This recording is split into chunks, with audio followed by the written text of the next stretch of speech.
Hello and welcome to Miniature Elves. My name's Stuart and welcome to a painting tutorial. Now I've been extremely lucky to receive some review stock from Warlord Games for the upcoming Black Powder Epic Battles Waterloo release.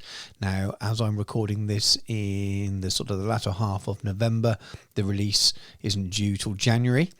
And I've got unboxings and reviews already on the channel, so if you haven't seen those already and it interests you, please do check those out. But anyway, that's not what this video is about. The video is about painting the British infantry, and what I'm focusing on is a single stand of the British infantry for now, and then in a sort of secondary video I'm going to show you how I paint the command stand and then do all the the finishing touches, add a flag and do the basing and things like that. But for this video we're primarily concentrating on painting a strip of 10 models and then attaching that to another 10 that I've already painted, so you see what a finished stand looks like.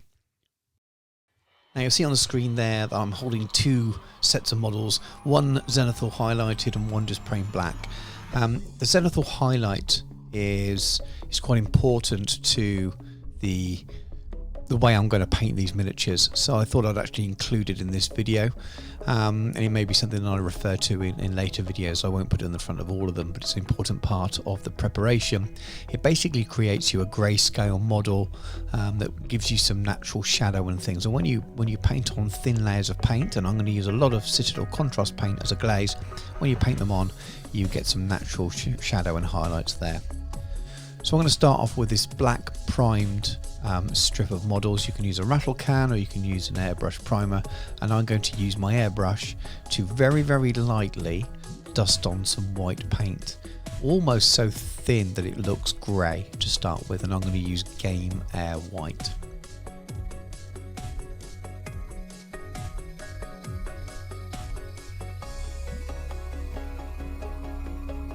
See there, it's extremely light to start with, so it looks grey rather than white, but we'll come back to it.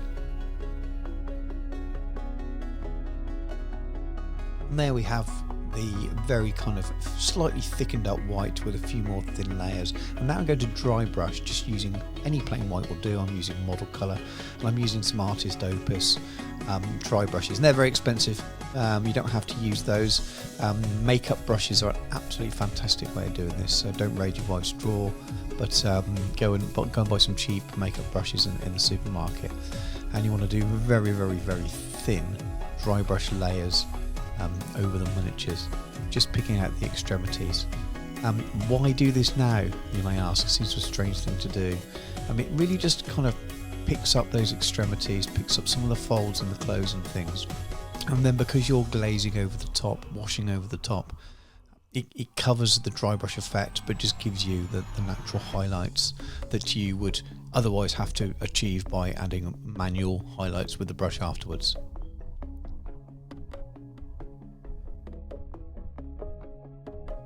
There we go, that's the strip, all Zenithal highlighted, including dry brushing. And now I'm going to start with the red, and it's Contrast Blood Angels Red from Games Workshop. Now this is the trickiest part of the paint job, and rather than painting a large area red or even airbrushing red, I'm going to try and pick out just the red parts on the coat. Now it seems overly complicated and tricky, but it's worth it in the end, because it saves you having to go back in and paint all of the white strapping in, and painting over red or re-adding grey and then red afterwards. And contrast paint, you've got quite a lot of control over it. It flows easier than a standard paint, so it's a little bit easier to control. So all I'm doing is, at the moment, I start by going along the bottoms of the jackets and then little faint lines in between the pretty white parts on the front of the jackets, and then I work my way around the whole model, leaving as much of the model that wouldn't be red uncovered as possible. And it is probably the longest part of it, but I think that it still saves time in the long run for having to go back through after you've painted the whole top half red, then greying out all of the webbing and all of the straps and all of the frill and all the edges, all of the facings, and then having to go along afterwards and paint white, or even worse, just trying to paint white and over the top of the red. It will take a long time, so it's worth it trying to do this. And I think with contrast paint, because it's so easy to control, you'll be surprised how well this stage can work. So just take your time with it.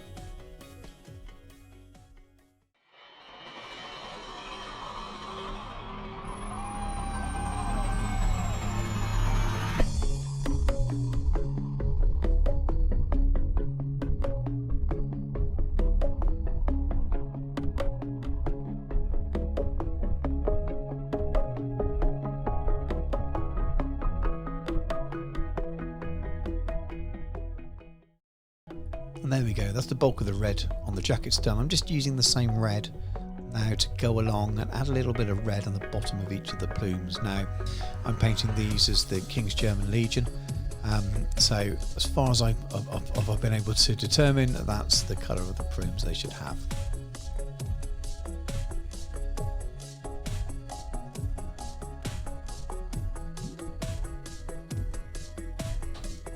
Now, there's not too much overspiller here on the red, as you can see, but I'm just going to use a little bit of light grey and a bit of white as I go to keep touching up and tidying up as I go, mainly because contrast paint works best when it's going over a lighter surface. So I'm just using a Scalecolour graphite, but you can use anything in your range that would kind of fill in the mistakes in one way or another over the pre-shade that you have done, or the pre-highlight that you have done.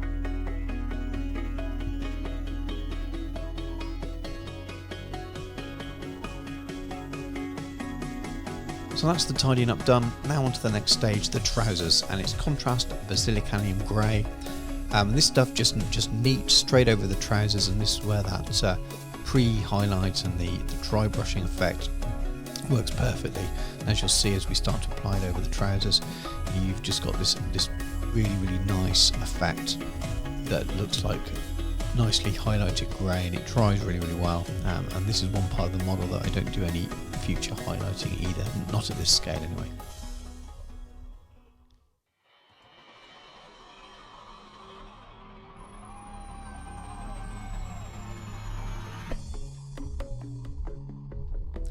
And there we go, the grey is on. And next going on to the flesh, so it's contrast again, Gulliman flesh. And the reason I'm doing flesh next is because a lot of the areas around the flesh have already been painted, or they're going to have a darker colour on later. And that way, there's any slight kind of millimetre of oversplash or something like that, it all gets covered up and you don't need to worry about it.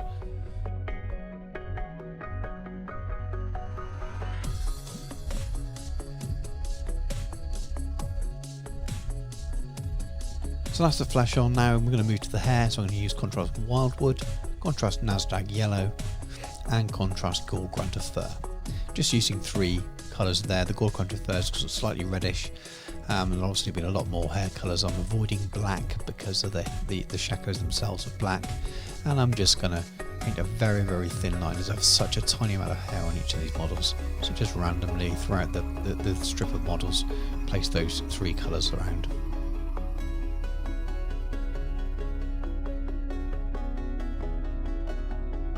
Now more Gore-Grunta Fur, this time for the rifle stocks, and this is a little bit tricky.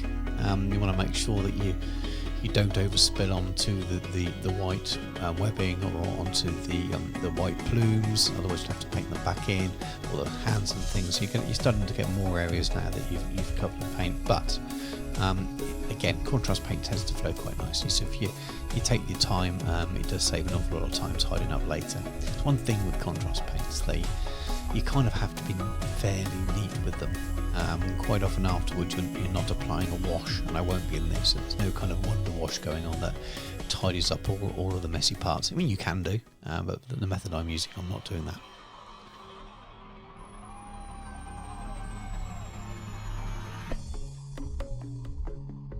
And then we had a bit of a camera fail, as you can see. The black is already on the models. So we're using contrast black Templar. I've applied that to the shakos, the boots, the packs and the ammunition boxes. You can see that the pre-highlight there has given a natural kind of highlight. You can see on the edges of the shakos themselves.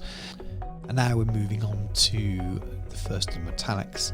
So I'm using scale 75 black metal, just picking out the bayonets and the barrel of the muskets, which runs down the front of each of these. And I'll also pick out the little bit of tassel that's on the front of the shakos as well, because they are silver for this unit.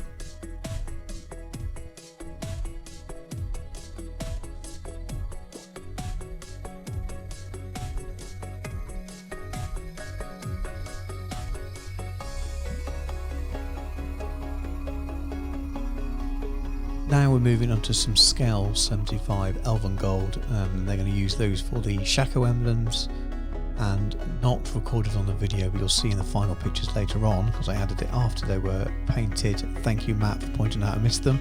I also used this same colour on the brass plate on the cross belts.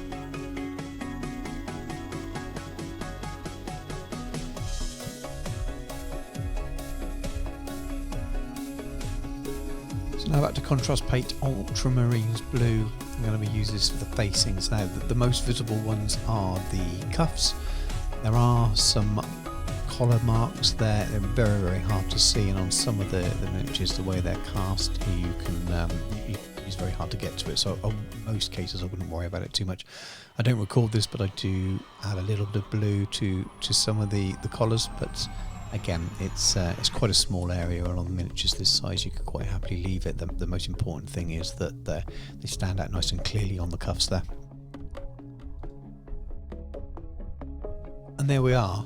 Now, there's no highlights on anything at all yet, but you could absolutely just use these as they are now. Maybe go in and use the white to tidy up a little bit on the cross belts and on the other white areas.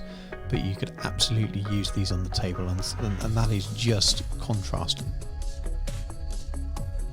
But I am going to carry on. I do like to add a few more highlights just to clean up and make them pop a little bit more. And I'm going to use, it's another Scalecolour range. It's their fantasy games now. They've got the Spanish version of the name on there, I think.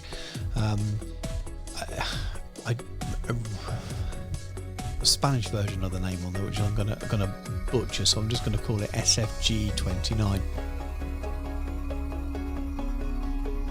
Now on to the flesh. Now the flesh looks pretty good as it is, but I just want to lighten it slightly, so I'm going to use the Vallejo Noctura range fairy flesh. I'm just picking out the tops of the hands, noses and cheekbones really, and I'm actually going to then glaze those back down again so they don't look quite so bright. It's just because of the flesh itself looks a little bit dull just over the sort of the white pre-highlight sometimes, but again, you really don't need to do this stage.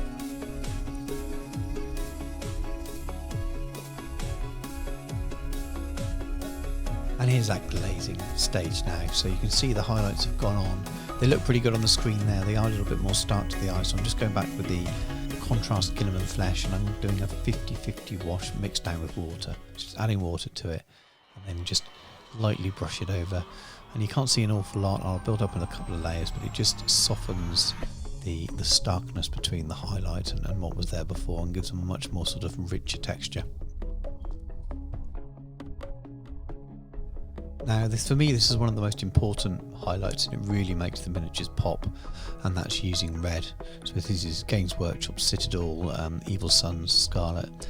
It's a lovely, bright red, and you'll see when I apply it to the red jackets themselves what a difference it makes and how it really starts to pop. A little bit blurry on the camera at the moment. We'll go into focus in a second or two.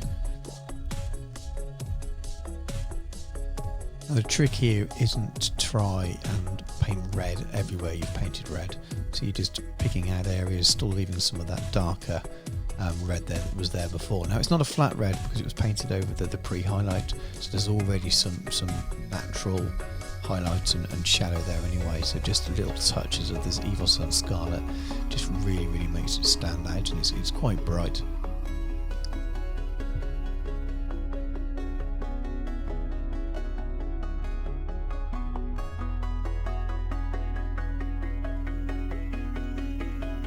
So going back to the metallics now, some Game Air Silver.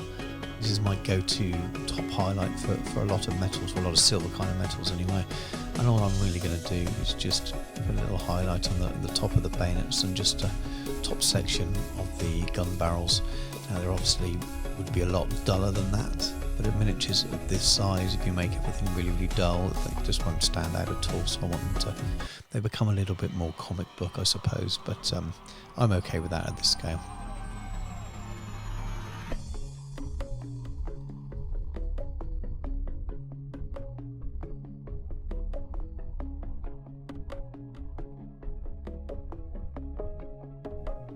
Now I'm adding a very small amount of that same silver onto the tassels, the braiding. I'm not sure the proper name is, someone will put in the comments no doubt, on the front of the shakos as well, just a tiny little bit, just so where the light would catch.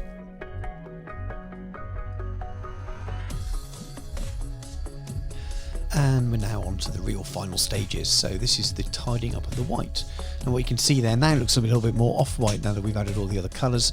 And it's what's remained from the pre-highlight at the beginning and the dry brush. So we just really want to pick it out. You see I'm pointing out the areas I'm going to do. So you've got your bread bag, you've got the straps on the back of your pack, you've got all of your straps on the front, you've got your braiding, etc, etc. Now the trick is here not to just paint all of that flat white, it's to add in essentially highlighting it, highlighting the kind of greyish white that's there, just tidying it up a little and really making it pop.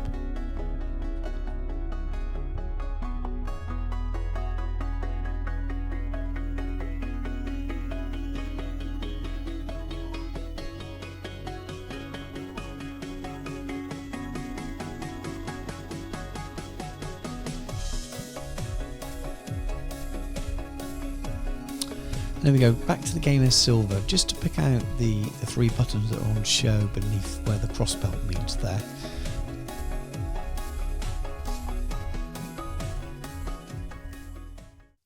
And here we are with the finished base, well, almost anyway. There'll be some images at the end where I've already added in the brass crossbelt plate, which I've forgotten at this stage before sending a picture to my friend Matt, who reminded me, as I mentioned earlier.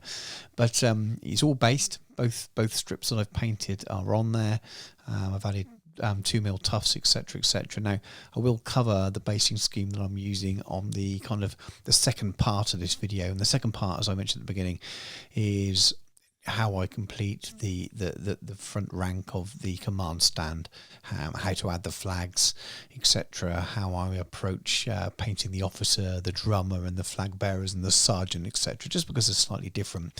But this miniature as it stands will give you everything you need to be able to paint these strips in this colour, will give you a good idea how to do it. So I thought, rather than making the video sort of 40 minutes long or something, if I can keep it to 20 minutes and make it a good instructional video, then the part 2 for the British Infantry painting tutorial is an optional part 2. Not everyone will want to watch it. And I will be doing lots of other painting tutorials related to this release. I've got lots of the cavalry ready to go, the artillery, and the foot and the horse, and of course when I get hold of the French sides, when my deliveries arrive in January like everyone else's, I will do painting tutorials for those as well. So this will form quite a large part of the channel moving forward, not replacing the existing stuff, but it will be in addition to it. So if you are an existing subscriber and you're wondering where the other stuff's gone, don't worry, it's still there, and there will be more. And if you're a new subscriber, there will be plenty more of this if this is what you're here for. I think the next thing up will be that second part of the infantry tutorial, just so you can see the final regiment all painted, and then after that I'll move into some of the cavalry and some of the artillery and things as well. But thanks very much for watching. Please do like, share and subscribe and all of that jazz, and I will catch you soon.